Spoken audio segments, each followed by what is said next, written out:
Hello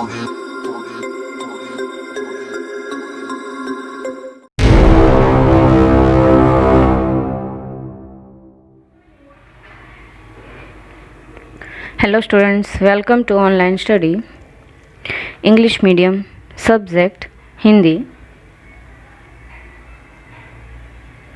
standard 7। Students, आज हम पढ़ेंगे कविता 5 हिंद देश के निवासी। जो यह कविता हमने समझ ली है, पढ़ ली है, इसका गान भी कर लिया है इसके आगे के वीडियो में। इस वीडियो में इस कविता के हम कुछ प्रश्नोत्तर देखेंगे। तो चलिए हम प्रश्नोत्तर की तरफ आगे बढ़ते हैं। प्रश्न 1, दिए गए विकल्पों में से सही विकल्प चुनकर लिखिए।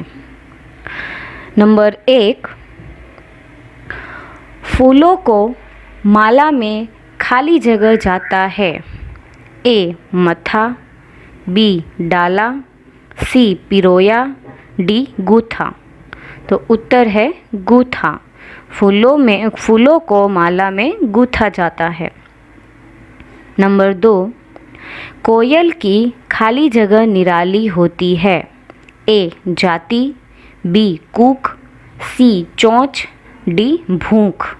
तो उत्तर है बी कूक। नंबर 3, सभी खाली जगह की मंजिल एक है। ए पंथो, बी संतो, सी कदमों, डी यात्रियों। तो उत्तर है ए पंथो। नंबर 4, खाली जगह की टेर सबको प्यारी लगती है। ए सारस, बी पपीहे, सी तोता, डी बुलबुल। तो उत्तर है बी पपीहे। प्रश्न 2, रिक्त स्थानों की पूर्ति कीजिए।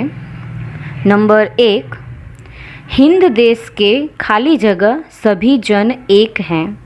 तो उत्तर है निवासी। हिंद देश के निवासी सभी जन एक हैं। नंबर 2, प्यारे प्यारे फूल गूथे खाली जगह में एक है। तो उत्तर है माला। प्यारे प्यारे फूल गूथे माला में एक है। नंबर 3, गा रही खाली जगह बुलबुल राग मगर एक है। तो उत्तर है तराना। गा रही तराना बुलबुल राग मगर एक है। नंबर 4, धर्म है अनेक जिनका खाली जगह वही है। तो उत्तर है सार। धर्म है अनेक जिनका सार वही है। नंबर 5, पंथ है निराले सबकी खाली जगह तो एक है। उत्तर है मंजिल। पंथ है निराले सबकी मंजिल तो एक है। नंबर 6, जो शब्द खाली जगह के स्थान पर प्रयुक्त होते हैं उन्हें सर्वनाम कहते हैं। तो उत्तर है संज्ञा। जो शब्द संज्ञा के स्थान पर प्रयुक्त होते हैं उन्हें सर्वनाम कहते हैं। प्रश्न 3, सही वाक्यांश चुनकर विधानों को पूर्ण कीजिए। नंबर 1, विविधता में एकता ही अ हमारे देश का तत्व है। ब हमारे देश की विशेषता है। क हमारे देश का राग है। तो ब उत्तर है ब हमारे देश की विशेषता है।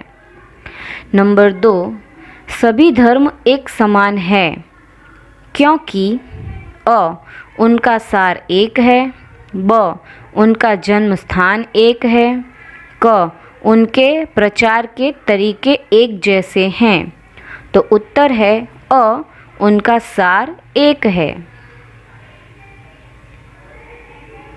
नंबर 3, अलग अलग नदियाँ सागर में मिलकर अ अपना जीवन समाप्त कर देती हैं, ब अलग अलग संदेश देती हैं, क अपनी एकता प्रकट करती हैं।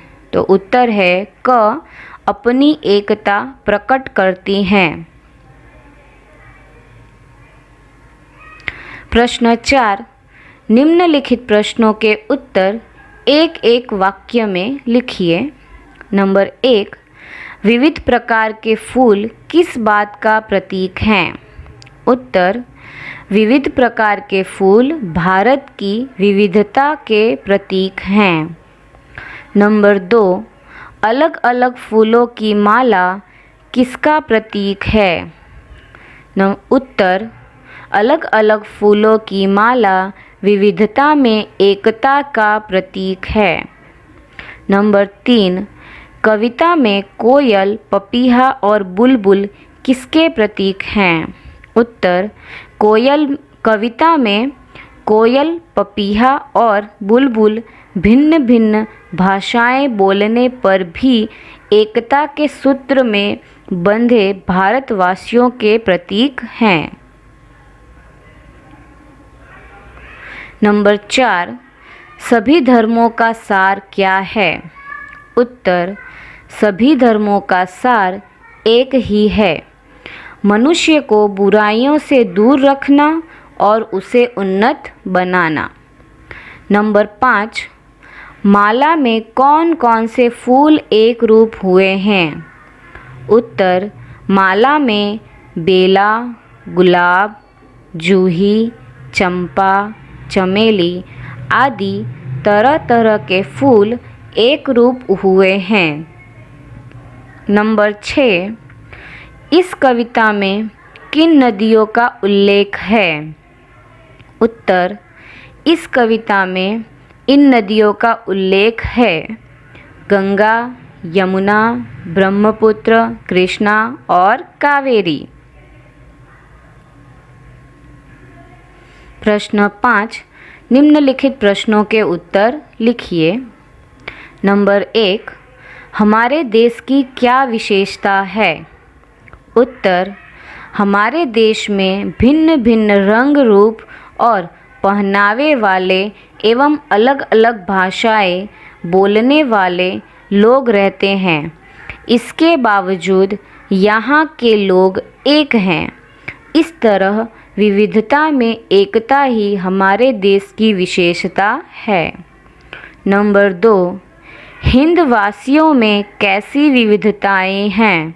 उत्तर, हिंदवासी अलग अलग रंग और रूप के हैं। उनके पहनावे अलग अलग हैं। वे अलग अलग भाषा बोलते हैं, अलग अलग धर्मों को मानते हैं। इस प्रकार हिंदवासियों के अनेक प्रकार की विविधताएं हैं। नंबर 3, नदियों से हमें क्या संदेश मिलता है? उत्तर, हमारे देश में अनेक नदियां हैं। उद्गम स्थान अलग अलग है। वे अलग अलग मार्गों से बहती हैं, लेकिन अंत में वे सागर से मिलकर एक हो जाती हैं। इन नदियों से हमें यह संदेश मिलता है कि जैसे नदियाँ अलग अलग होकर भी एक हो जाती हैं, उसी तरह हम भारतवासी अलग अलग होने पर भी एक होकर रहें। प्रश्न 6, निम्नलिखित काव्य पंक्ति का भावार्थ लिखिए। हिंद देश के निवासी सभी जन एक हैं, रंग रूप वेश भाषा चाहे अनेक है।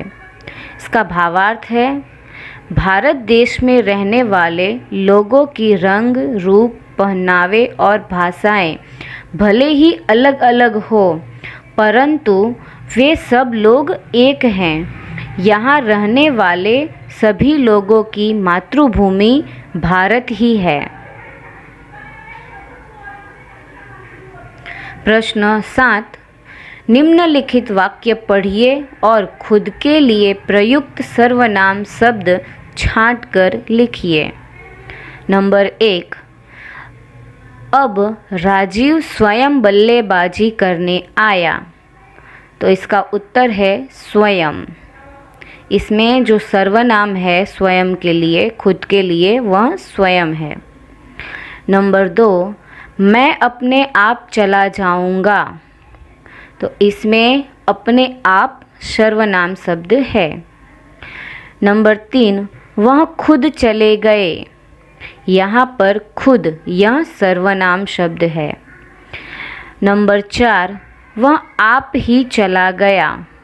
तो यहाँ पर आप शब्द वह सर्वनाम शब्द कहलाता है।